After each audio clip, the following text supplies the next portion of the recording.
Hi, this is Andy Cruz with Worldwide Credit Corporation, and this video is to describe how to look up your San Diego property tax bill. The first things first, if you do not know the website, you can simply go to Google and then you can type into Google San Diego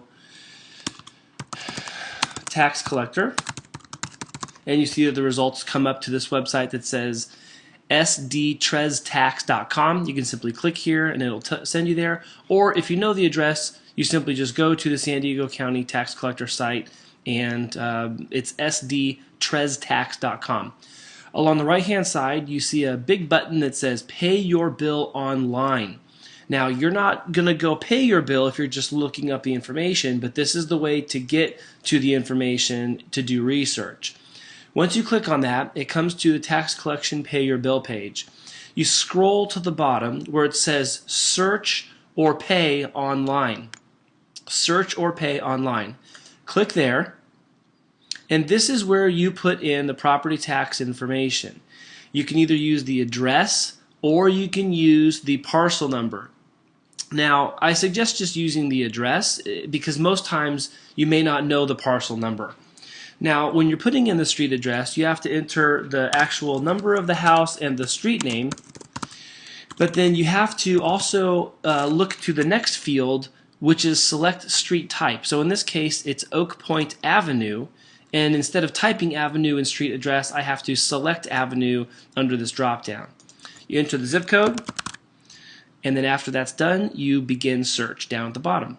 Once you click on Begin Search, it's going to look through its entire database of records to identify that address that you've entered. This is the results. And you'll see it has the View Detail button on the left, followed by parcel number, the owner, installment and due date, then status, then installment to and due date, status, and the total due.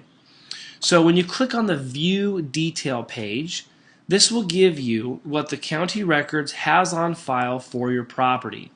This is the entire property tax detail page. You can see that it has contact information for the San Diego tax collector office on the left-hand side. It also shows who the current owner is. In this case, it's the Cruz Family Trust. On the right-hand side, it says a description of the land, what they value the land to be at, and what they call the improvements. The improvements is basically the house. The total L&I is the total land and improvements. And then at the bottom, you see the total net taxable value. It doesn't say total, sorry, the net taxable value. When you scroll down, you see highlighted in yellow the parcel number. This, for future reference, is the APN number. If you ever have to reference the APN number or you're doing a tax lookup again, you can use this parcel number. That is the APN number.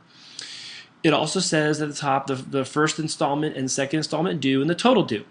Now, what's important about this is to note that in San Diego County, there is a flat 1% tax on the net value. That actually is the tax rate. But then, as you see here listed, there are a lengthy number of voter-approved bonds. These bonds are collected based on the neighborhood that this property is located in. So what you can see here is it has a naming specificity on the left. It says it's based off of the net. It shows the rate, and then also shows the total amount on the right. So as you scroll down through all of these, you see that there's quite a number in this example, and then you see that it says total on net value. So that total on net value of 1.12991. That is a percentage. It's the 1% flat tax rate plus all of these other bonds that were voter approved. So the tax rate on this property is 1.12991%, or $3,045 a year. Now, next you see what are called fixed charge assessments. Now, wherever you see the letters CFD, that is a Mello-Roos item. CFD means there's Mello-Roos. Now, in this case, there are a number of them. You see Sweetwater HI CFD. You see CFD 97-2, Chula Vista Elementary CFD number 11, so on and so forth. There's a number of them in here. These all are other fixed charges that are tied to the property tax payment. Once you add the total on the net value of $3,045.08 on top of the fixed charge assessments, the total amount taxed against this particular property annually is $6,767.06. Below, you see that there are 2 installments due, and the amount is broken up evenly so that there are payments of $3,383.53 twice a year. You see that they are due on December 10th and also on April 10th, and they're delinquent after that time. So the long story short with this is whether you're looking up this information to access what your current property tax rate is on your house because you're curious, or if you're buying a place and you want to look it up by address to find out whether there's Mello-Roos or not, or what the actual tax rate that the current owner is paying, you can do it through this method. If you have any questions, just give us a call and we'd be happy to help you out. Thanks.